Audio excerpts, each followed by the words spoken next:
What's going on, guys? So on Saturday, whether you like the card or not, it is set up and ready to go. So we'll have to do as we do, and we'll have to look at some storylines going in, no matter if we like them or don't like them, and break down some of the new faces we're going to get to see at UFC 240.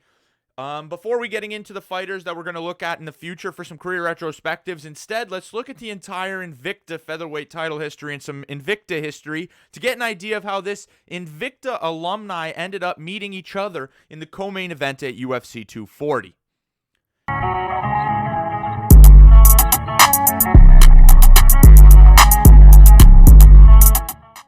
Invicta, if you don't already know, is basically now a developmental organization for the UFC's women's divisions.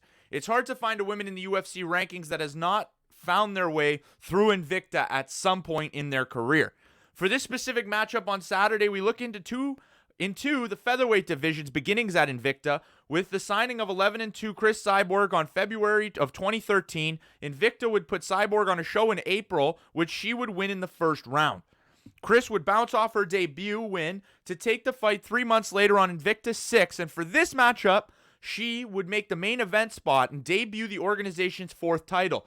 This title would be the Featherweight Championship, and we'll see later on how our co-main event superstar fits into this whole equation.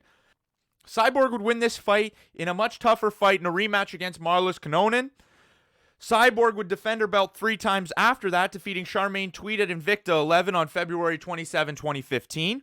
Then defeating Faith Van Duyn at Invicta 13 on July 9th, 2015. And finally would defeat Daria Ibragimova at Invicta 15 on January 16th, 2016. The first 2 fights didn't even last 2 minutes total, and her final appearance didn't make it to a round bell. Her fights went fast, but Cyborg kept her title for 1,351 days. That's 45 months, or just over 3.5 years. This still holds as the longest reigning champion in Invicta history.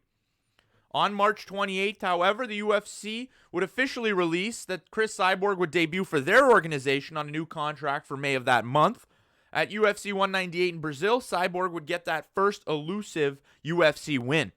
But this isn't a history lesson on Cyborg, so let's bring it back to Invicta, where the newly signed prospect set to not only make her Invicta debut, but her pro MMA debut as well for the Invicta brand. Following a successful 5-1 amateur fighting career in 2012, Spencer would be ready for her pro debut in 2015. Prior to Cyborg's third title defense in Invicta, on the 14th event in the promotion, Felicia Spencer would open the prelims and finish her opponent in 3 minutes. From there, Spencer would sit out for 2016 for 2 more successful appearances on Invicta 22 and 24 in 2017. Cyborg's deal with the UFC left it so that she was still competing 1 fight at a time for the moment, so an interim title was introduced at Invicta 21. Megan Anderson would defeat Charmaine Tweed for the interim title, but the title wouldn't last very long. Cyborg committed to the UFC ahead of her title shot on July 17th, which she would go on to win. This meant that Anderson would be officially named the undisputed champion as of March 24th, 2017. Again, however, the undisputed champion title would not last very, very long, because the undisputed champion would end up vacating the title 3 months after being named the undisputed champion, and her next fight would end up being in the UFC in 2018, so she never ended up defending the belt. This meant that 2 Invicta champions would have vacated the belt in 4 months between each other, and we would have a gap of vacancy before we'd crown a new champion. Spencer would fight to a unanimous decision. While this was all going on, by that date in the summer of 2017, Felicia Spencer would be 3-0 and preparing for a run at that vacant featherweight title. Spencer would go on to fight a unanimous decision win against Akila Al-Hamid in January of 2018, then would finish her opponent in the second round that same summer. Now, at 5-0, we had a title fight set. For November, in Invicta's 32nd main event, Spencer would want to become the 3rd ever Invicta featherweight champion and complete the 4-year Invicta run with a title and a trip to the UFC like all the former featherweight champions in Invicta.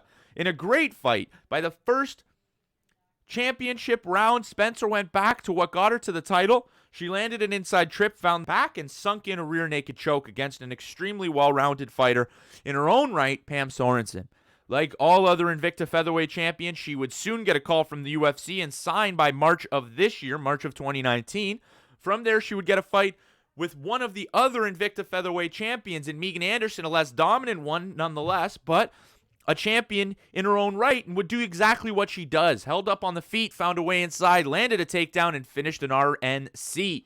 And that brings us to this Saturday. The first and longest reigning Invicta featherweight champion, Chris Justino, or Chris Cyborg, takes on the last Invicta featherweight champion, Felicia Phenom Spencer, in the co-main event of the UFC 240. We have the first, we have the last. Two finishers who have a long time loved striking versus grappling matchup. A good contest here. I know Cyborg has some grappling, but she doesn't show it very often. We will do another breakdown of Felicia Spencer's career in Felicia Spencer's career retrospective, releasing most likely tomorrow, so make sure you keep an eye out for that. But if you enjoyed this video, make sure to like, and if you want to see more MMA content, make sure to subscribe. That'll do it for me today. Peace out, guys.